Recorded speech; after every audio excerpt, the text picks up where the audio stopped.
ஒரு ஸ்ட்ராங்கான பாசிட்டிவான ஒரு கேர்ளை நம்ம எல்லாருமே இழந்துட்டோம். சத்தியமாக நம்பவே முடியல. இப்போ வரைக்கும் ஒரு கனவாக இருந்துடக்கூடாதுன்னு தோணிக்கிட்டே இருக்கு.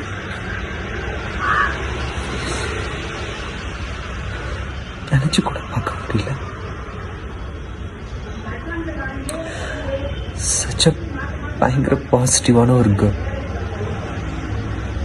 அவன் மட்டும் பாசிட்டிவாக இல்லாமல் கூட இருக்கிற எல்லாத்துக்குமே அந்த பாசிட்டிவிட்டியை ஸ்ப்ரெட் பண்ணுவான்.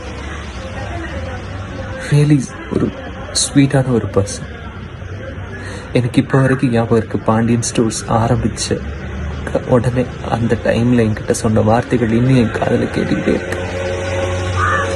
மச்சான், இது நம்மளோட நேரம்டா, மிஸ் பண்ணாமல் கரெக்டாக யூஸ் பண்ணி பெரிய ஆளாயிடணும்டா அப்படின்னு. நீ எல்லாம் பெரிய ஆளாக வரணும்டா, தயவு செஞ்சு கரெக்டாக யூஸ் பண்ணுடா அப்படின்னு ரொம்ப ரொம்ப பாசிட்டிவாக என்னை ஃபீல் பண்ண வச்சுருக்கா நிறைய தடவை. பயங்கர ஒரு ஸ்ட்ராங்கான ஒரு பர்சன். எப்படி இப்படி ஒரு யோசிச்சு கூட பார்க்க முடியல என்னால். அப்படி ஒரு பாயிண்ட் அவ இப்படி ஒரு முடிவு எடுத்திருப்பான்னு என்னால் சத்தியமாக யோசிக்க கூட முடியல. செம்ம hard working person. Always work work work கமிட்மெண்ட்லேயே தான் இருக்கக்கூடிய ஒரு ஆள். செட்டில் எப்போவுமே ரொம்ப சந்தோஷமாக எல்லாரையும் சந்தோஷப்படுத்திக்கிட்டு சிரிச்சுக்கிட்டு, அவளோட சோகத்தெல்லாம் நாங்கள் காமிச்சதில்லை, பார்த்ததும் இல்லை.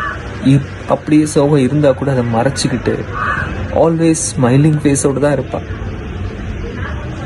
அந்த பாசிட்டிவிட்டி, ஒரு அந்த முகத்தை பார்க்கும்போதே ஒரு சந்தோஷம். ஷீ இஸ் ஆல்வேஸ் அந்த ஸ்மைலோடு தான் இருப்பாள். யோசிச்சு கூட பார்க்க முடியல, நினைச்சு கூட பார்க்க முடியல.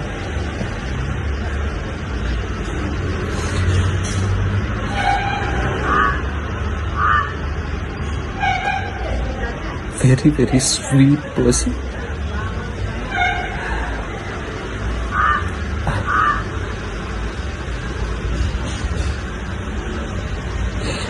எனக்கு உடம்பு சரியில்லைங்க. நேரில் போய் பார்க்கலான்னு பார்த்தாலும் முடியல. நான் கோயம்புத்தூரில் இருக்கேன், போக முடியாத ஒரு சிச்சுவேஷன். அடுத்த நிமிஷம் நிச்சயம் இல்லாத ஒரு வாழ்க்கை. அந்த வாழ்க்கையில், நிச்சயம் இல்லாத வாழ்க்கையில் நீ பெரியவன், நான் பெரியவன், எவ்வளவு போட்டி, பொறாமை, சண்டை, சச்சரவு, அது எனக்கு, இது உனக்கு, எவ்வளவு பிரச்சனைகள்.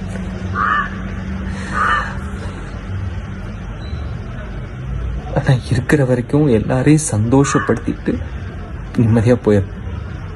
உண்மையாகவே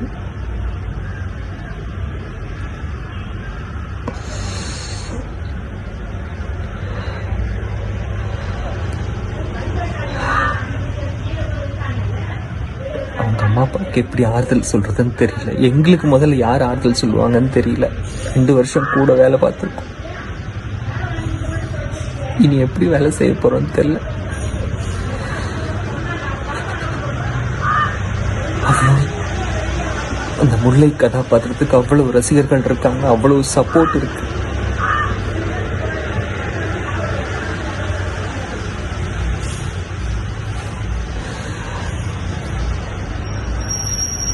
மறக்கவே முடியாதுங்க. என்னைக்குமே அந்த ஒரு அவ இருக்கிற இடம் எப்பவுமே சந்தோஷமா தான் இருந்து நான் பார்த்துருக்கேன். உண்மையாவே அவ்வளோ சந்தோஷமா தான் இருக்கும்.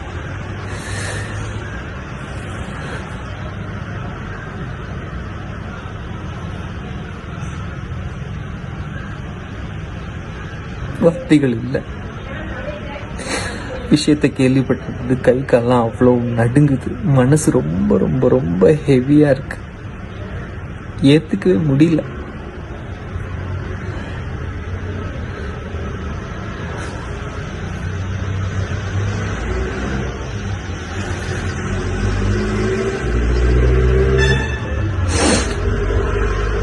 அவங்களுடைய குடும்பத்துக்கு என்னுடைய ஆழ்ந்த அனுதாபங்கள். சித்து, ஏன் இப்படி பண்ண?